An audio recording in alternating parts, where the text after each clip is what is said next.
against Ipswich, but I thought it'd be interesting to get how the relationships between you guys and your dad and your son happen throughout game. Like, obviously, you've got Marcus, Jan, who's a professional footballer. How did you deal with that from a father role and someone who's been there and done that? Well, it started with my father. When I signed for Rapid Vienna, he saw our session and he said, "This is not better than our local team in Norway." And they were seventh. We were in 7th division in Norway. But yes, when Marcus played, here he started at Duke, and then he went to New Zealand, then he went to Scotland, and now he's retired. But I was always with him in terms of trying to not to say what he's gonna do. I think the most conversations we had together was not to talk about consequences. That him, because he will always, will I be picked? How will I play? I played bad. I played good. It was always this ongoing conversation of concentrating, doing well in training. Don't think of consequences. Whatever happens, just train, just work hard, and then the consequences come from itself. And secondly, I was always, although I wasn't the most when I respect my coaches, but always be respect for your coach. Because I remember when the guy who took him to the Scottish Premiership, and it took him from New Zealand, and he had trouble with him. And I always said to Marcus, well, just remember, this was the guy who gave you the chance in professional life. So try to be patient, try to have respect for him. And I think that is maybe what we can, as football fathers or football mothers or whatever, contribute. Frank, it's interesting because you obviously worked alongside your father, who was a coach as well, and we know what your personality is like. You're quite outspoken, stubborn, not a lot of humility. Like, how did that come across? Thank you. Nothing, you don't want to add anything else. Well, my father was much worse than me. You know, I remember being very young, and we were leading, I think, 5-1 at first half, and I scored 4 goals, and he told me that was crap, and, he was very hard on me. And after the game, we won 8-2, and I think I scored 6 goals, and didn't want to go back home. I didn't want to see him. I cried, blah, blah, blah. But my father was very hard.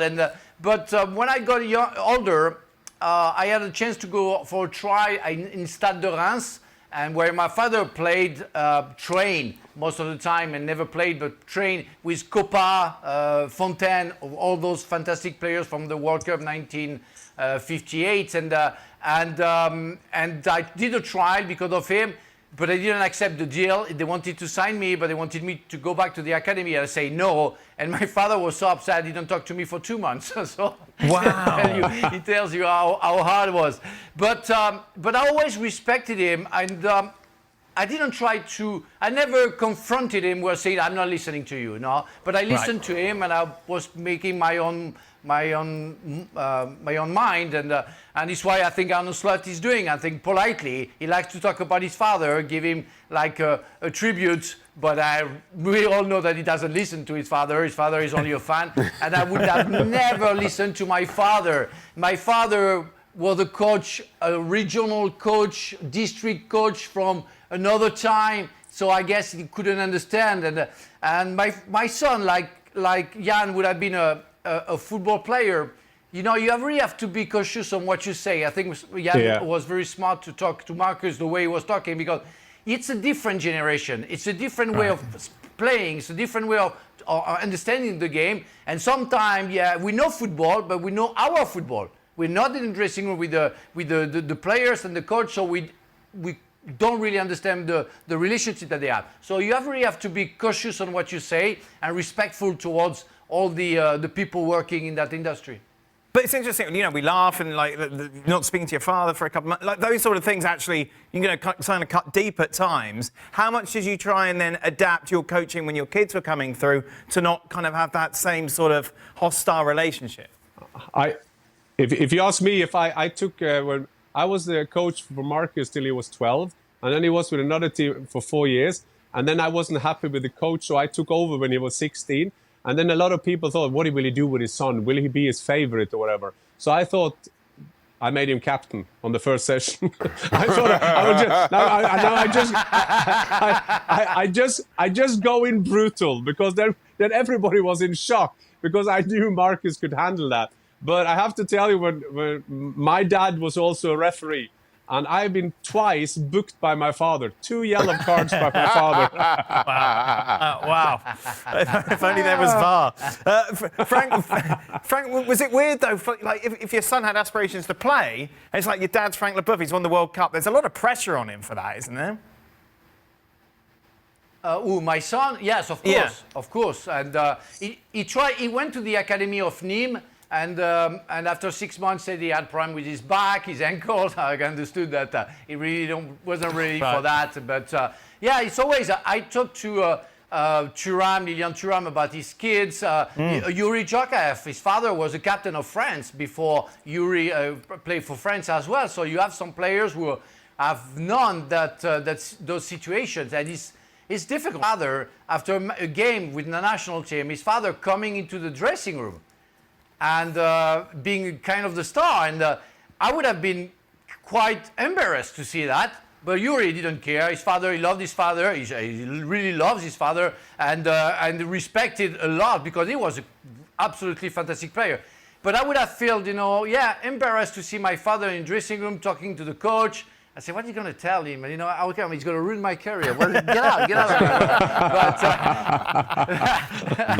But, it's like when if your father goes to see the teacher. Oh, yeah, have you seen my son? He's good. He's very good. No, don't do that. Yeah. Don't do that. Yeah. Leave me alone.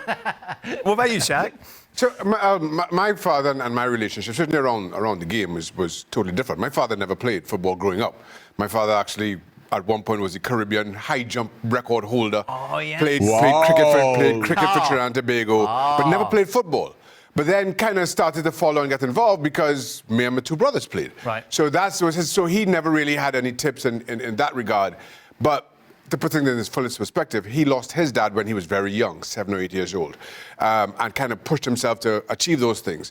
So his only ask was, do hard things, test yourself, go and play for that team that nobody thinks you can make, and if you get beat heavily, so what? What's the takeaway? And that's kind of always has been his advice to me, that don't be afraid to take big challenges, even if you know you're going to get embarrassed. And now, my son plays, I've got 4 daughters and a son. The youngest 2 daughters and my son have all played football. And I've just asked the same of them. Right. Take chances, take on challenges. I understand when you lose, you're disappointed, you're heartbroken at times. But then once that dust settles, what's your takeaway? What have you learned? And that's kind of been my advice. That's been all the discussions I've had with them. So if you ask them to take challenge, they're not playing goalkeeper. No, thank goodness, no. One of my daughters did for a bit. Talia, my 3rd daughter, played goalkeeper for a bit. I hated every single minute. Just one last thing on this. Obviously, you got 3 exceptional soccer, but really the standout star was the gymnast. Yes.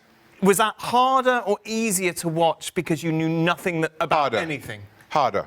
No, it was harder because, and it's not that I didn't know anything, but I'm looking at my daughter flying through the air, landing on a bar that's 6 inches thick. Just the possibility of injury is just so real. I mean, thank goodness she never had anything serious in terms of falling. She had a couple operations, but more wear and tear, not because of a fall. But that was just torture for me as a parent. As I say, you've got these uneven bars, and she's flying, 20 feet in the air, and then she's doing cartwheels on a 6-inch plank of wood that's 4 feet in the air. That was torture. That was hard.